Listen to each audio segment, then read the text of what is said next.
Python की दुनिया में आप सबका स्वागत है। आज हम बात करने वाले हैं एक बहुत ही फंडामेंटल चीज के बारे में, स्ट्रिंग्स।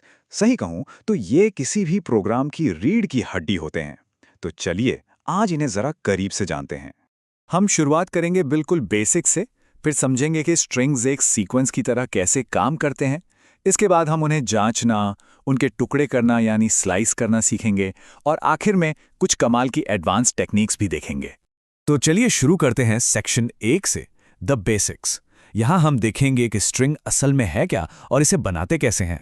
तो सबसे पहला सवाल, आखिर ये स्ट्रिंग है क्या भला? देखिए, बहुत ही आसान है। स्ट्रिंग का मतलब है कैरेक्टर्स का एक सीक्वेंस।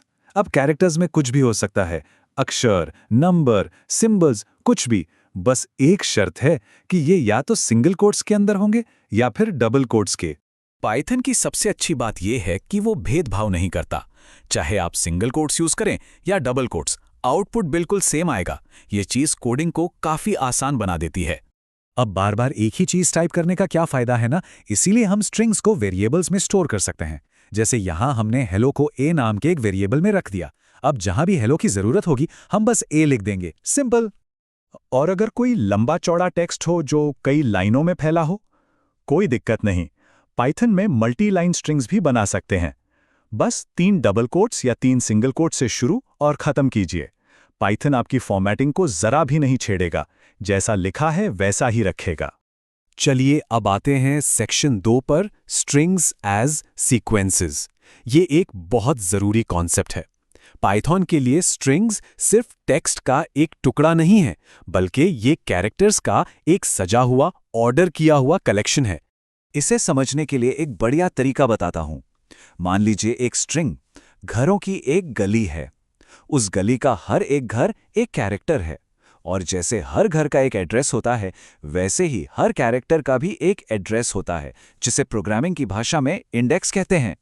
जैसे हेलो वर्ल्ड स्ट्रिंग में हर कैरेक्टर का अपना एक इंडेक्स नंबर है। लेकिन यहां एक बहुत जरूरी बात है जो हमेशा याद रखनी है।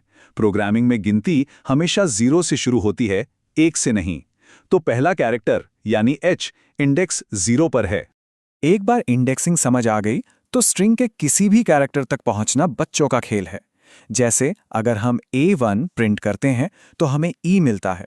क्यों? क्योंकि E इंडेक्स नंबर 1 पर बैठा है। और क्योंकि स्ट्रिंग सीक्वेंसेस हैं, हम उनके हर एक कैरेक्टर से एक एक करके मिल सकते हैं। इसी को लूपिंग कहते हैं। इस कोड को देखिए। फॉर लूप बनाना शब्द के हर अक्षर के पास जाकर उसे एक एक करके प्रिंट कर रहा है। ठीक है, अब आते हैं सेक्शन 3 पर, स्ट्रिंग्स का निरीक्षण। मतलब अब हम सीखेंगे कि किसी स्ट्रिंग की लंबाई कैसे नापें और उसके अंदर क्या है ये कैसे चेक करें। कई बार हमें ये जानना पड़ता है कि किसी स्ट्रिंग में टोटल कितने कैरेक्टर्स हैं। मान लीजिए ये चेक करना है कि पासवर्ड बहुत छोटा तो नहीं। इसके लिए पाइथन के पास एक जादुई फंक्शन है, लेन। हेलो वर्ल्ड की लंबाई 13 है, और हां, इसमें स्पेस और वो एक्सक्लेमेशन मार्क भी गिना गया है। और अगर ये पता करना हो कि कोई खास शब्द स्ट्रिंग में है या नहीं, तो उसके लिए हमारे पास हैं इन और नॉट इन कीवर्ड्स। देखिए, क्योंकि फ्री इस वाक्य में मौजूद है तो इन ने कहा ट्रू, और क्योंकि एक्सपेंसिव इस वाक्य में नहीं है तो नॉट इन ने भी कहा ट्रू। कितना आसान है। चलो अब एक छोटा सा टेस्ट हो जाए।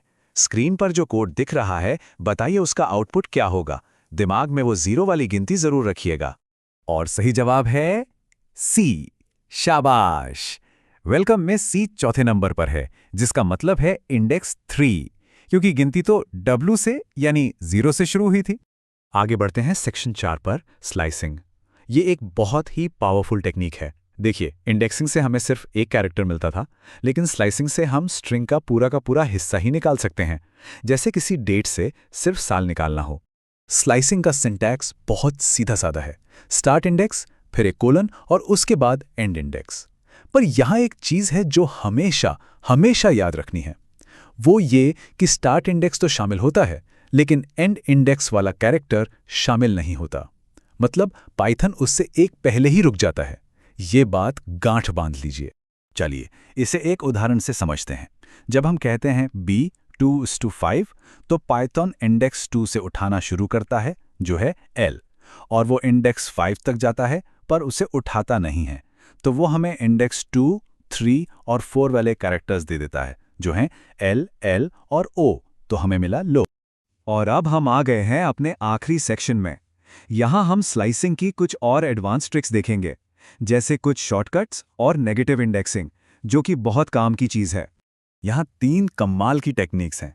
अगर स्टार्ट इंडेक्स नहीं लिखेंगे तो पाइथन बिल्कुल शुरू से स्लाइस करेगा। अगर एंड इंडेक्स नहीं लिखेंगे तो वो बिल्कुल आखिर तक जाएगा। और नेगेटिव इंडेक्सिंग तो और भी मज़ेदार है। ये हमें स्ट्रिंग के आखिर से गिनती करने देती है। लीजिए, एक आखिरी सवाल। इस कोड का आउटपुट क्या होगा? याद है ना वो नियम? स्टार्ट वाला शामिल है, एंड वाला नहीं। सही जवाब है को। क्यों? क्योंकि स्लाइसिंग शुरू हुई इंडेक्स 3 से, जो है C, और ख़त्म हुई इंडेक्स 5 से ठीक पहले, यानी इंडेक्स 4 पर, जो है O।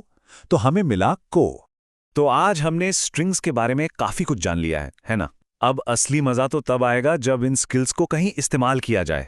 तो एक सवाल छोड़कर जाता हूँ।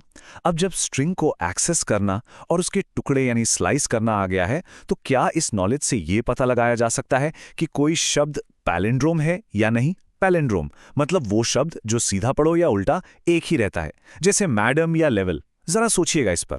अपनी नई स्किल्स को टेस्ट करने का ये एक बेहतरीन तरीका हो सकता है।